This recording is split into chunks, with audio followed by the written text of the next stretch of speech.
হয়, যমুনামুখৰ চাংজোৰাত সংঘটিত হৈছে এক চাঞ্চল্যকৰ ঘটনা।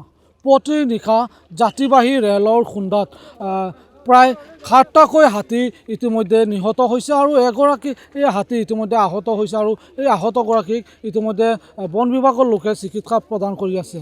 আৰু ক'ব লাগিব যে প্ৰতি নিশা গুৱাহাটী অভিমুখে গৈ থকা যি একাংশ লোকে আমাক জানিবলৈ দিছে ৰাজধানী এক্সপ্ৰেছ, আৰু এই ৰাজধানী এক্সপ্ৰেছ প্ৰতি নিশা গুৱাহাটী অভিমুখে গৈ থকা অৱস্থাতে যমুনামুখৰ চাঞ্চোৰাইত এই ঘটনাটো সংঘটিত হৈছে। আৰু এই ঘটনাটো সংঘটিত হোৱাৰ পিছৰে পৰা প্ৰতি নিশাৰে পৰা বৰ্তমানলৈকে যমুনামুখৰ চাংজোৰাইত এক তীব্ৰ প্ৰতিক্ৰিয়াৰ সৃষ্টি হৈছে।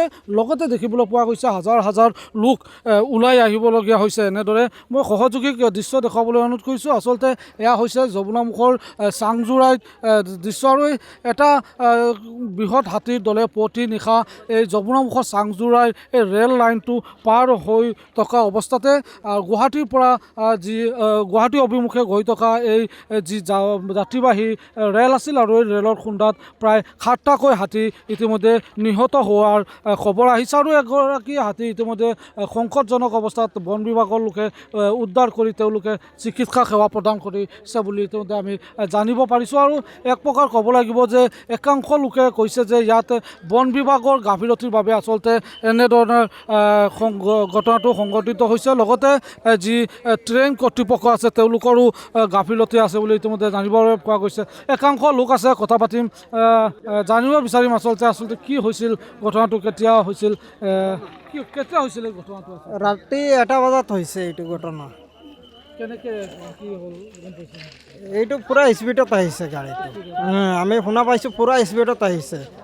যেতিয়া শব্দ দিছে এতিয়া ভাবিছোঁ মানে ঘটনা হৈছে, মানে হাতীবিলাক ৰেলত উঠিছে। কেইটা অনুমানিক কেইটা বজা হ'ব? 1টা বজাত, 1টা 2টা বজাত। 1টা 2টা বজাত হ'ব। কেইটা হাতী মৰিছে? হাতী মৰিছে 7টা হাতী, পোৱালিটো লগাই 8টা। পোৱালিটো জিন্দা আছে এতিয়া, মানে পোৱালিটো জিন্দা আছে এতিয়া। আৰু বৰ্তমানে এটা লৈ গৈছে তেওঁলোকে। এতিয়া আচলতে কাৰ ভুল হ'ব পাৰে?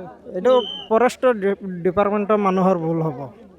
এইটো সিহঁতে তদন্ত কৰিব লাগে। প্ৰত্যেক বছৰ অহা যোৱা কৰে এইপিনে হাতীবিলাকে, মানে আৰু এই পোষ্টাৰ লগাই থাকে। এইবিলাক পোষ্টাৰ নাই এতিয়া ৰেলত। এইবিলাক পোষ্টাৰ লগালে গাড়ী ড্ৰাইভাৰবিলাকে অলপ মানে চল কৰি গাড়ীবিলাক নিব পাৰিলে হয়।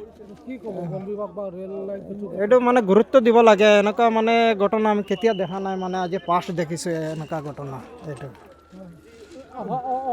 নেক্সট টাইমতো এনেকুৱা হৈছিল? আগতে হৈছে আমাৰ কঠীয়াপাম এনেকুৱা হৈছে। কঠীয়াপামৰ পৰা এইটো ডাঙৰ হৈ গ'ল। এইটো মানে পূৰা ডাঙৰ হৈ গৈছে। মানুহবিলাক যেন বাচিছে, মানে এইটো মানে প্ৰাৰ্থনা কৰি আছোঁ। এইটো ভগৱানে যেন বচাইছে মানুহবিলাকে। এই ৰেল চাওক আপুনি, পূৰা লামি গৈছে চাকাটো একদম ৰেলৰ তলতে। আগৰ পিনে ইঞ্জিনটো পূৰা লামি গৈছে। নহ'লে অকণমান আগত গ'লে মানে ৰেলটো পাল্টি মাৰি দিলে মানুহবিলাকতো নাই, মানুহ আছে ৰেলত।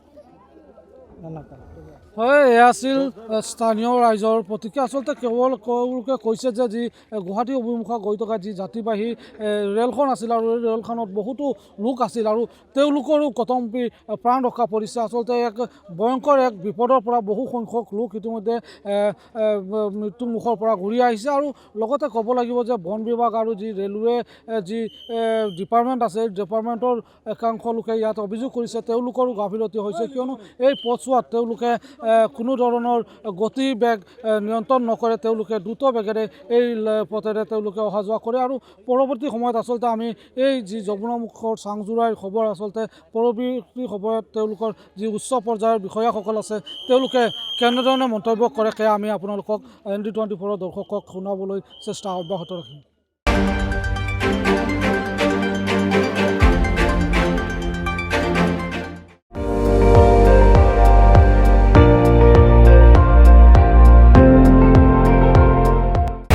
আপুনি চাই আছে ND24, সৰ্বশ্ৰেষ্ঠ নহয় সৰ্বোত্তমৰ দৌৰ।